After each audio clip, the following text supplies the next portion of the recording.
그 일 후에 하나님이 아브라함을 시험하시려고 그를 부르시되 아브라함아 하시니 그가 이르되 내가 여기 있나이다. 여호와께서 이르시되 내 아들 내 사랑하는 독자 이삭을 데리고 모리아 땅으로 가서 내가 내게 일러준 한 산 거기서 그를 번제로 드리라. 아브라함이 아침에 일찍이 일어나 나귀의 안장을 지우고 두 종과 그의 아들 이삭을 데리고 번제에 쓸 나무를 쪼개어 가지고 떠나 하나님이 자기에게 일러주신 곳으로 가더니. 아멘. 오늘 제가 여러분과 나눌 말씀의 제목은 하나님이 아브라함을 시험하시다라는 제목입니다.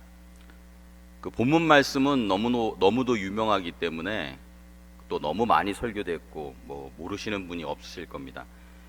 저는 오늘 이 본문 말씀을 구속사적이고 경륜적인 측면에서 한번 바라보면서 말씀 속에 있는 그 함의를 이제 찾아내고 그 함의를 통해서 또 이 말씀이 주는 또 하나님의 뜻이 무엇인가를 좀 더 풍성히 한번 밝혀보고자, 그래서 같이 은혜를 한번 나눠보고자 그렇게 생각합니다.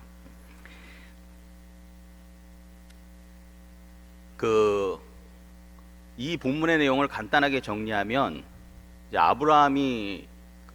하나님이 아브라함에게 이제 말씀하셨죠. 네 아들 독자를 모리아산에 가지고 가서 번제로 드려라.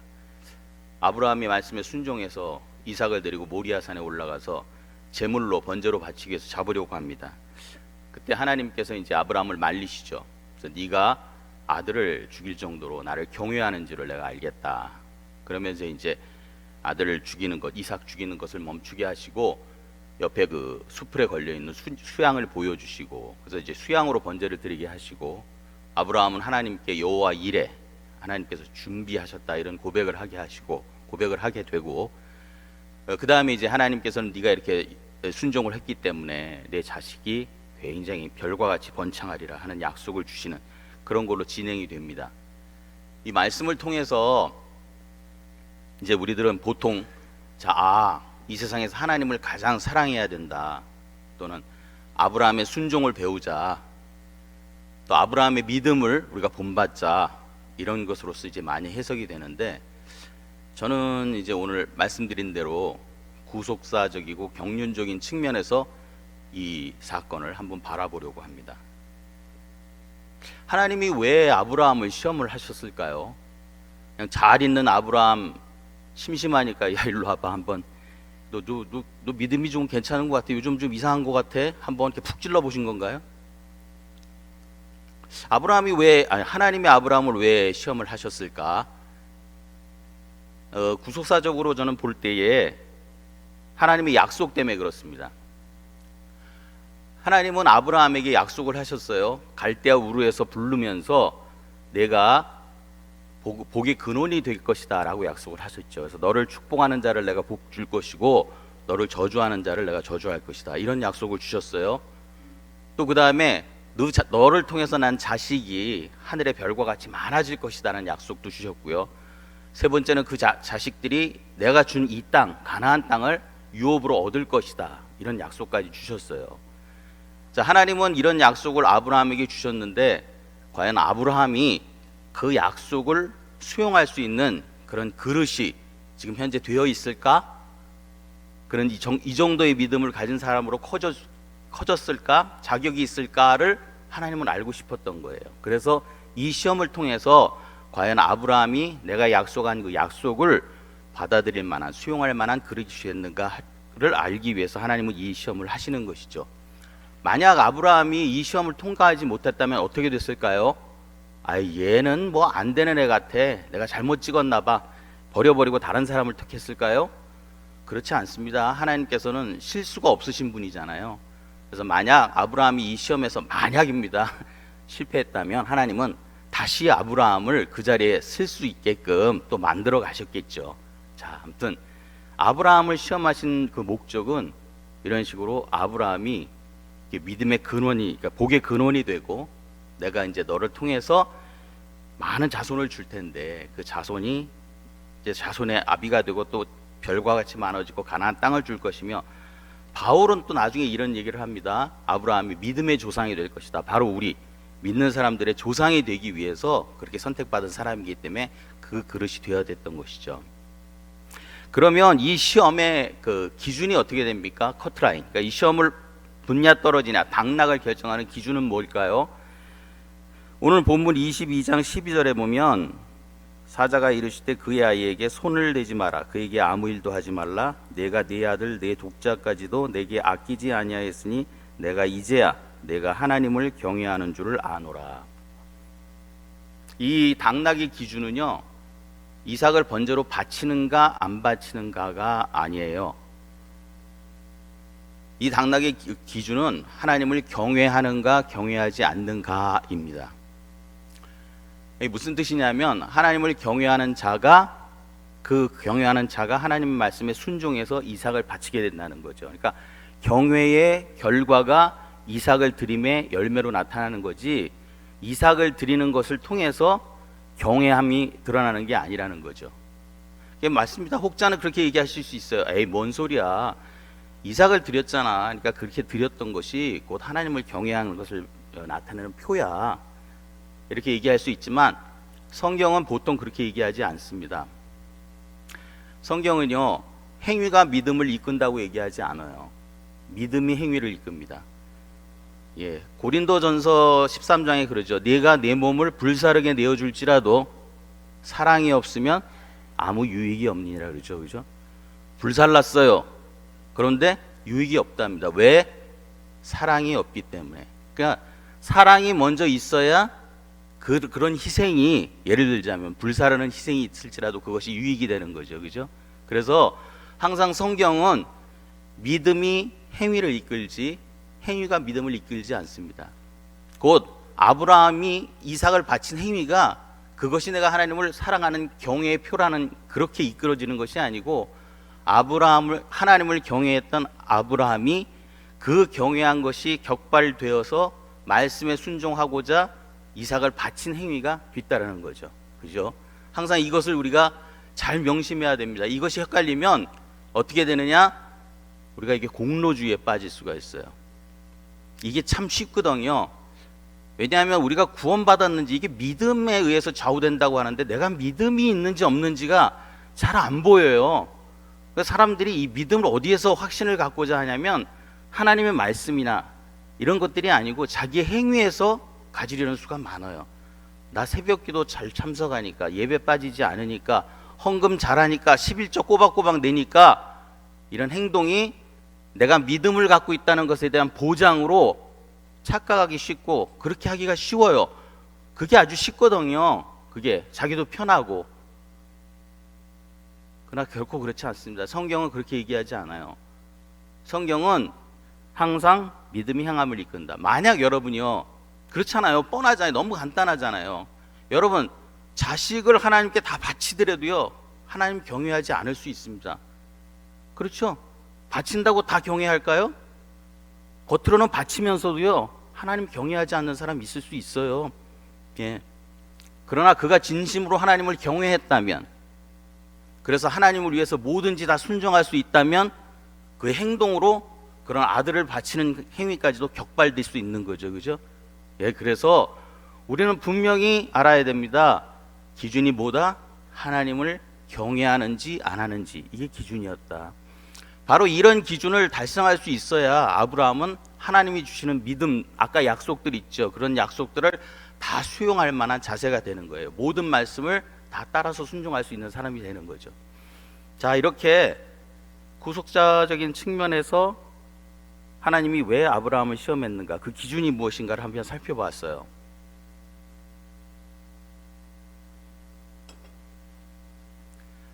다음은 아브라함 측면에서 한번 살펴볼까 합니다. 처음에 아브라함이 이 얘기를 들었을 때에 아브라함은 의심했을 거예요. 과연 이게 하나님 말씀 맞을까? 이 말이 안 되잖아.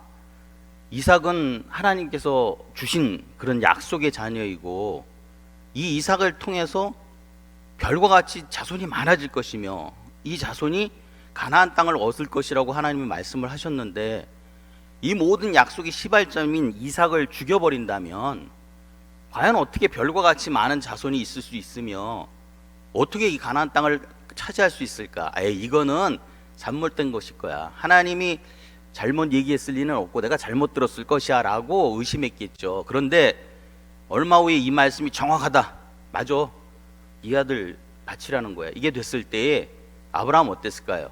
아브라함은 이제 갈등하기 시작했죠. 혹자는 아이 그런 말이 어디 있어요? 아브라함이 무슨 갈등했대요? 보면 뭐 아침에 일찍 일어나서 뭐 안장을 지고 떠났다며요, 이렇게 얘기할 수도 있죠. 근데 그렇지 않죠. 처음에 뭐라 그럽니까? 하나님이 아브라함을 시험하시려고 이렇게 얘기하셨어요. 시험은 어려움이에요. 시험은 갈등이 있는 거예요. 그거 없으면 시험이 아니죠, 그죠? 예를 들어서 여기 강아지가 있는데 강아지 앞에 사료를 갖다 놓고 야 먹지 마 그랬을 때 강아지가 막 이렇게 안 먹으려고 애쓰고 막 이러는 거 시험이지.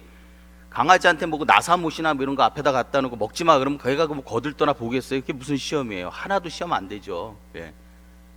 그러니까 아브라함을 시험하시겠다고 하나님이 그러셨으면 하나님이 그거 알았어요. 뭐 아브라함이 이 말 들으면 어떻게 갈등할 것이라는 거, 굉장히 어려워할 것이라는 거, 그죠? 그래서 아브라함 갈등했어요. 두 번째로 처음에는 의심했다가 분명히 갈등했을 거예요. 아들을 번제로 바쳐야 되는 것인가 말아야 되는 것인가, 아들을 택할 것이냐 하나님을 택할 것이냐. 아니, 이삭은요 곧 아브라함 자신이에요. 자기의 연장이에요. 이렇게 표현됐을 뿐이지 우리요 자식이나 돈이 있잖아요, 다른 거 아니에요. 나의 연장이지, 그죠?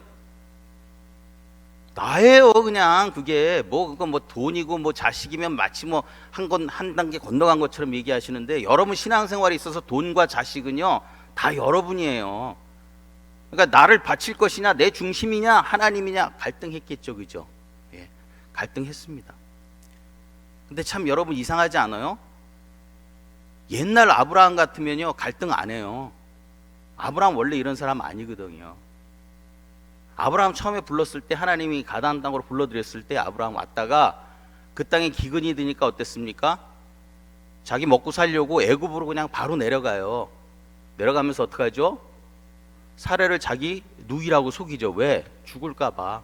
그렇게 막 팔아넘겨요. 그런 아브라함이에요. 그러니까 그럼 아브라함이 뭐 그때는 뭐 증거가 없어서 좀 그랬다. 그럼 그 후에는 어떻습니까?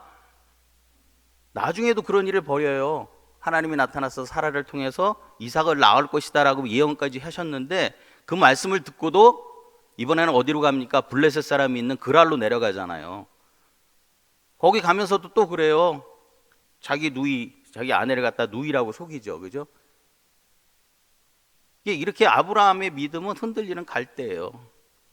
근데요, 이제 아브라함이 원래 이렇지 않았던 사람이에요. 그래서 막 내려갔잖아요. 그래서 옛날 아브라함 같으면 하나님이 만약 이삭을 바쳐라 이런 말을 했다면 갈등했을까요? 저는 안 했을 것 같아요. 아브라함 옛날 아브라함 그 모습이었다면 아이 뭔 소리요? 나부터 살고 봐야지. 그냥 됐습니다. 그러고 그냥 그 아침에 이렇게 떠나거나 뭐 이런 거 안 했을 거예요. 근데 지금 아브라함 어떻게 하고 있어요? 하나님 말씀에 대해서 갈등하고 있잖아요, 그렇죠? 그러니까 이렇게 갈등을 일으키는 추동하는 믿음이 그에게 있다는 거예요, 지금.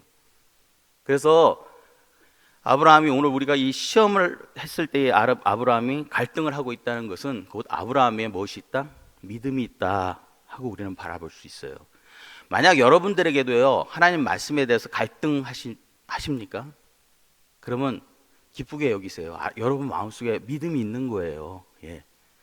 만약 믿음이 없다면요 갈등하지 않습니다. 근데 그 말씀이 자꾸 갈등이 되고 걸림이 되고, 문제는 이제 그 말씀대로 우리가 참 용기 있게 살아야 되는데 그렇게 못 가는 게 문제인 거죠, 그죠? 그러나 일단 말씀을 대했을 때 그 말씀에 갈등을 하고 있다는 것은 그 사람에게는 믿음이 있다는 증거예요. 예. 자, 이제 아브라함은 그렇게 믿음을 하고 있다가 점점 이제 생각을 하게 됩니다. 근데 이것이냐 저것이냐 하고 있다가 그는 점점 눈을 이제 초점을 들어서 하나님을 향하게 됩니다.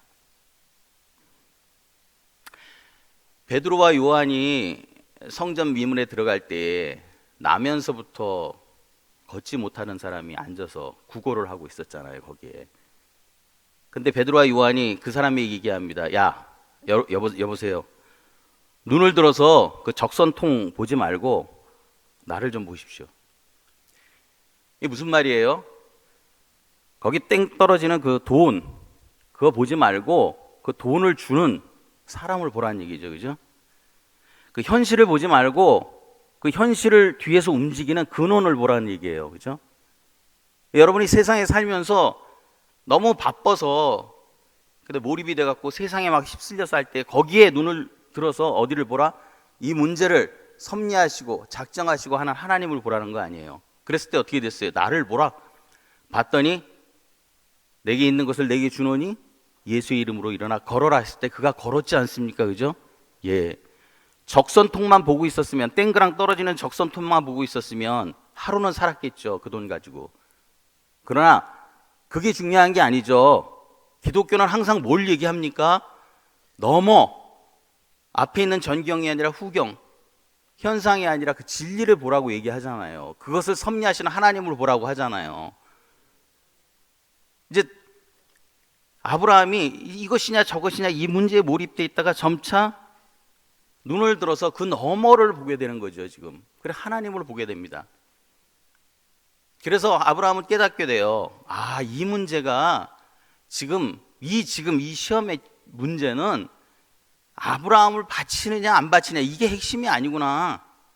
이게 고려사항이 아니구나. 그럼 고려사항은 뭘까? 고려사항이 뭐냐?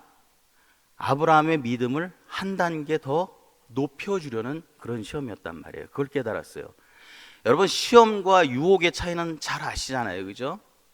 유혹은 그 사람을 그것을 거치게 되면 그 사람을 타락시켜서 못하게 만드는 목적으로 하는 게 유혹이고, 시험은 그것을 통해서 이 사람을 한 단계 더 높은 스테이트로 가게 만드는 거잖아요. 그죠? 그렇다면 아브라함은 이 시험에서 자기가 읽은 게 뭐냐면, 아, 이게 아들을 바치는 문제가 핵심이 아니고 나의 믿음이 한 단계 더 업그레이드 되는 그런 차원의 문제구나 하는 것을 깨달았어요. 이 말이 개연성이 있는 게 뭐냐면, 여러분 생각해 보세요. 이 일 전에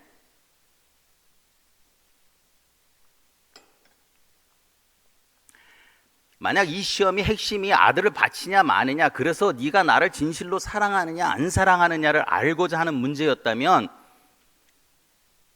좀 잘못됐어요. 왜 잘못됐냐면, 이 시험 전에 하나님은 이스마엘과 하갈을 내쫓으라고 그러셨어요. 그죠?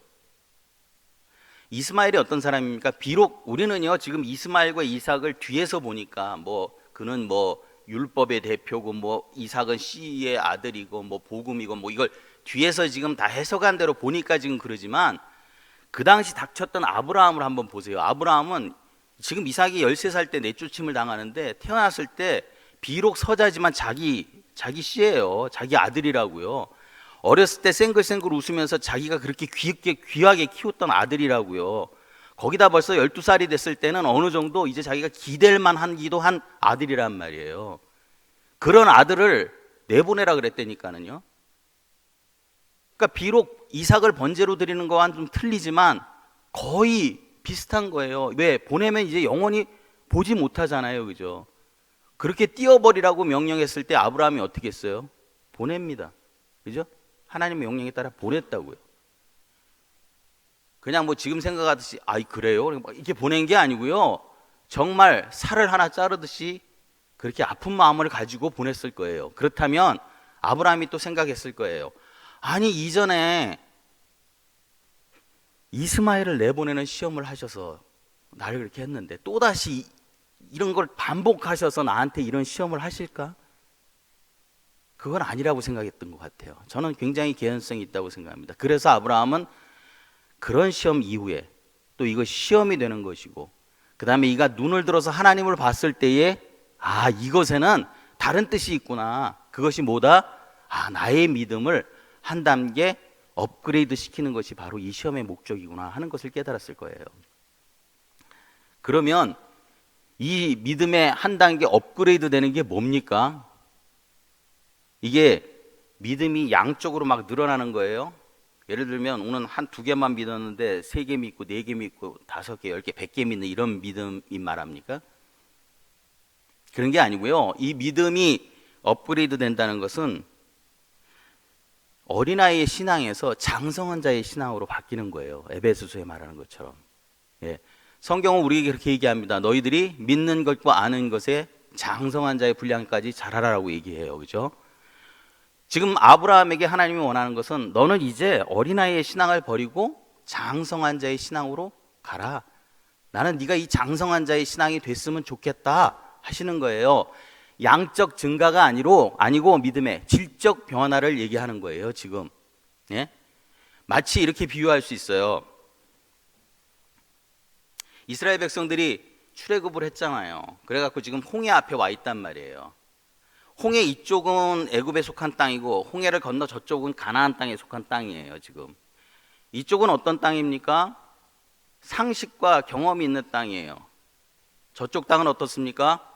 여기는 말씀과 신앙이 있는, 믿음이 있는 땅입니다. 이쪽은 바로가 다스리는 땅이고 저쪽은 하나님이 다스리는 적과 꿀이 흐르는 땅이에요. 이쪽은 어떻습니까? 언제든지 고역과 공포가 있는 땅이에요. 그러나 저쪽은 하나님이 동행하시면서 기쁨의 전율과 행복이 있는 땅이죠. 그죠? 이쪽은 타향이지만 이쪽은 본향이에요. 이쪽은 그림자지만 이쪽은 실체고요. 그죠? 네. 바로 이렇게 질이 다른 거예요. 지금 하나님께서는 이 신앙에서 이 신앙으로 옮겨가라는 겁니다. 그렇게 가야지만이 이 문제가 해결이 돼요. 더 구체적으로 얘기할게요. 그러면 그런 질적, 양적 증가가 아니고 질적 변화라면, 그리고 그 다음에 어린아이의 신앙에서 장성한 자의 신앙으로 변하는 것이라면, 그럼 성경이 말하는 장성한 신앙이라는 게 뭘까? 그런 식으로 뭐 성경에서 요만큼 믿던 게 점점 많아지는 게 아니고 질적으로 완전히 다르게 변화되는 그것이 뭘까? 그거는 보고 믿는 신앙 중심에서 보지 못하지만 믿는 신앙의 중심으로 무게 중심의 이동인 거예요. 예? 장성한 자의 신앙이라는 것은요, 보지 못하더라도 믿는 자가 되는 거예요. 예. 그러니까 맨날 보여줘야지만 믿고, 내 눈에는 띄어야지만 믿고. 어린아이가 어때요? 보여줘야 되고 눈에 띄어야 되고 엄마 안 보이면 막 울잖아요. 그죠? 그게 어린아이예요. 장성한 자는 어떻습니까? 비록 증거나 이런 것들이 없더라도 말씀 하나만 가지고도 위로를 받고, 어머니가 안 보이더라도 어머니가 계심을 믿으면서 묵묵히 자기 일을 하는 자가 장성한 신앙 아니에요. 그죠? 그러니까 이런 장성한 자의 신앙으로 바뀌어야 하는 거예요. 그래야 문제 해결이 됩니다. 봅시다. 보고 믿는 신앙 중심으로 만약 이 이삭의 시험을 본다면 절대 해결할 수가 없어요. 왜? 이게 그 믿음으로 신앙이 해결이 되려면 적어도 아브라함은 죽었다 살아난 사람을 한 번이라도 봐야 돼요. 그래야 믿을 거 아닙니까? 한 번이라도 죽었다 살아난 사람이 한 번이라도 있어야 저게 되네? 그러니까 오케이 한번 받쳐볼 수 있을까 하고 뭐 시도라도 할 거 아니에요. 근데 그런 거 본 적이 없어요. 한 번 들은 적도 없고. 근데 보지 못하지만 믿는 신앙, 장성한 신앙은 어떻습니까? 비록 죽었을지라도, 살아난 사람을 내가 한 번 못 봤을지라도 하나님은 그를 살려서 어떻게든지 당신이 약속하신 것을 다 이루실 거야 하는 그런 믿음이거든요. 이 믿음으로 넘어가지 않으면 이 시험은 해결되지 않는 거예요. 예? 그러면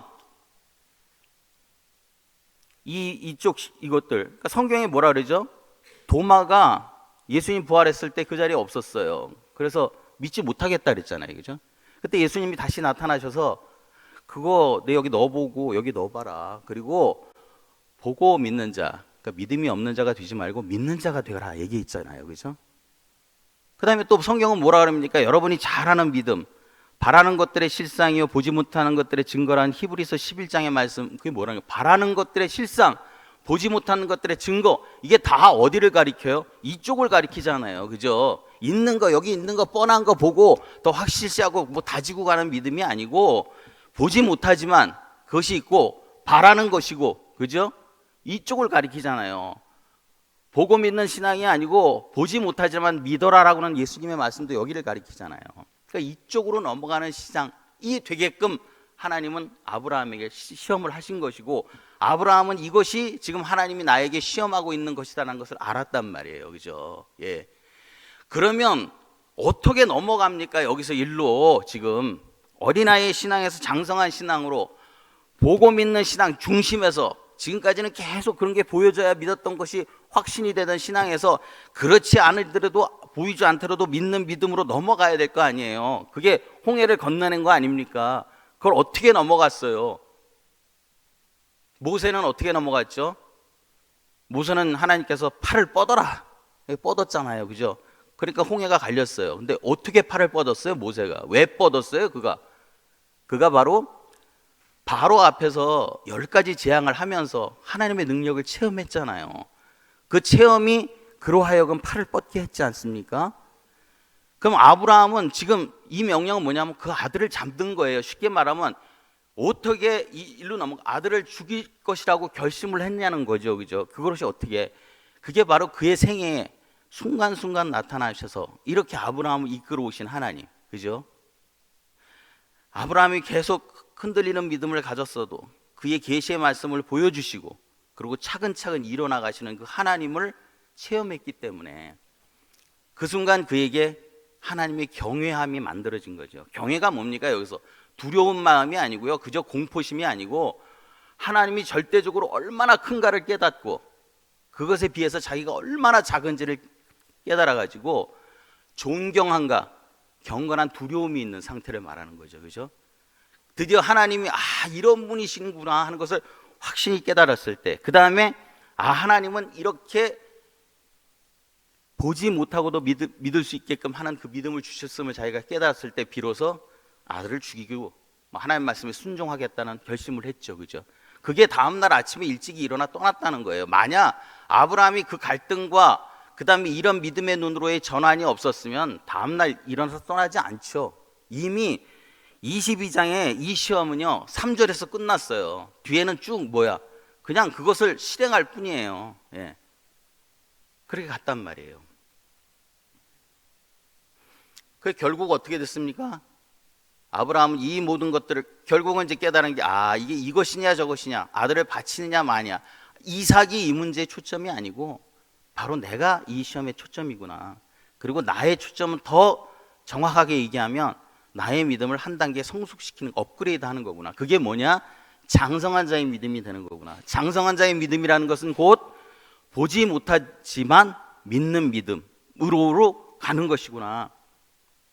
그걸 깨달았어요. 그래서 이 시험대로 했죠. 그래서 하나님 말씀대로 했더니 하나님께서는 드디어 이 시험의 목적, 아브라함이 그 자격이 될까 했었을 때 어떻게 됐습니까? 역시 얘는 자격이 됐구나 깨닫게 됐어요. 그래서 이제 하나님은 아브라함에게 약속한 모든 약속을 주실 수 있게 된 거죠, 그죠? 그 다음에 아브라함은 개인적으로 어떻습니까? 이 아들을 잡는 이 시험을 통해서 이는 장성한 자의 믿음으로 옮겨갔죠, 그죠? 장성한 자의 믿음으로 옮겨갔는지 어떻게 알 수 있습니까? 여호와 이레라고 고백하잖아요, 그죠? 여호와 이레가 뭐예요? 왜 여러분은 아브라함이 이 시험이 끝났을 때 여호와 이레라고 고백했다고 생각하세요? 여호와께서 준비하셨다, 맞잖아요, 그죠? 자기가 그렇게 믿었는데, 그렇게 될 줄 믿었는데 어떻게 됐어요? 그대로 됐잖아요. 아들 안 죽고 수양도 거기 수양 받기 때문에 잡은 거 아니잖아요, 그죠? 잡으려고 했는데 하나님 멈추게 했고 그 후에 수양을 발견하게 되잖아요. 결과 뭐예요? 자기가 믿고 행했더니 그대로 다 준비됐더라는 거죠, 아닙니까? 그 고백이 뭐예요? 여호와 이레라는 거예요. 그게 여호와께서 준비하신다라는 거예요. 그러니까 성경에서 얘기하잖아요. 너희들이 믿고 구하는 것은 다 받은 줄로 미리다, 그대로 되리라 하는 예수님의 말씀이 곧 이것과 동치인 거예요. 다 다른 게 아니에요. 계속 성경은 같은 거를 계속 같이 얘기하고 있는 거예요. 달리. 왜? 우리가 어리석어서 잘 몰라서 돌려 얘기하잖아요. 거기서 왜 여호와 이레라는 고백이 터져 나옵니까? 그게 뭔 상관이 있어요, 도대체? 아브라함이 믿음을 본받자, 그냥 하나님을 최고로 여기자, 순종하자, 여기서 어떻게 여호와 이레로 넘어가게 돼요? 잘 안 되잖아요. 그게 틀렸다는 게 아니에요. 저는 이렇게 말씀에는요 다양한 면들이 있어요. 우리들이 이 다양한 면들을, 함의된 것들을 잘 공부하고 찾아서 알게 되면 이 뜻이 점점 더 풍성해지는 거잖아요. 그리고 하나님의 뜻을 더 발견할 수 있는 거고, 우리는 그 말씀에 따라 더 의지할 수 있는 거고, 그대로 살아갈 수 있는 거 아니에요, 그죠? 예, 그런 거예요. 자, 그럼 결론을 맺겠습니다.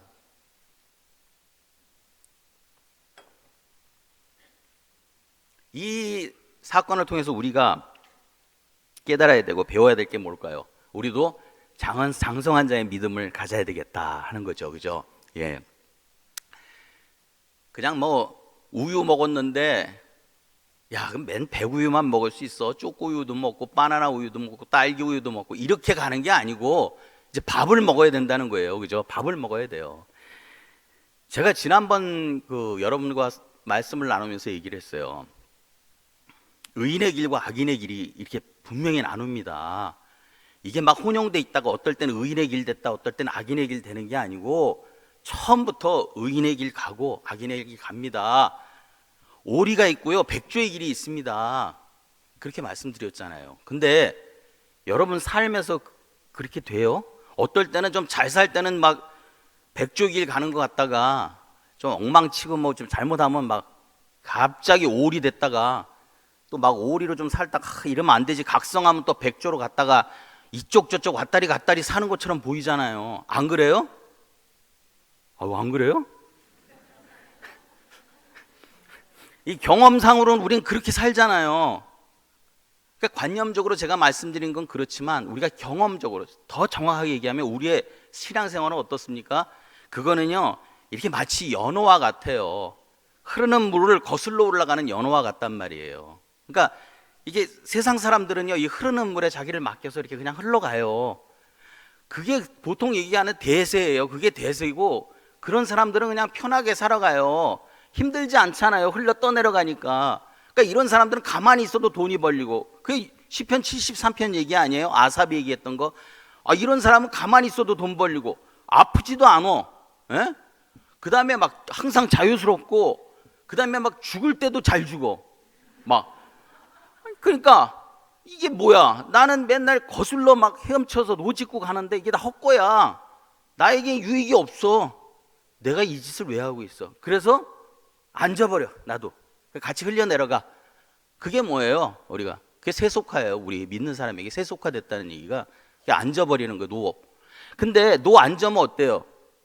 막 노저으면 야, 너 왜 혼자 그래? 막 미움도 당하고 손가락질도 받지만 앉으면 세상 편하잖아요. 마음 편하고 솔직히 누가 이거 안 해요? 자유스럽기도 해요. 뭐 자유인지는 잘 모르겠지만 쟤네는 먹을 거 다 먹잖아요. 우리는 막 안 먹고 그러는데. 그런데 그렇게 지냈을 때 편해요? 안 편하거든요. 믿는 사람은 안 편해요. 그게 죽겠어. 좀 이런 거 좀 없으면 좋겠어. 이 울림이 안 왔으면 좋겠어. 너 왜 그렇게 사니? 이거 아닌데. 이런 거 없었으면 좋겠어. 근데 저 밑에서부터 그렇게 살면 막 그러잖아요. 그러니까 하나님한테 하는 기도가 뭐냐면 딱 한 가지만 얘기할게요. 알았어요. 이게 흘러내리는데 거꾸로 헤엄쳐서 노짓고 살라는 거 내가 알겠는데, 근데 그렇잖아요. 나도 이제 사람이고 인간이니까 살다가 보면 힘들 때도 있지 않습니까, 하나님?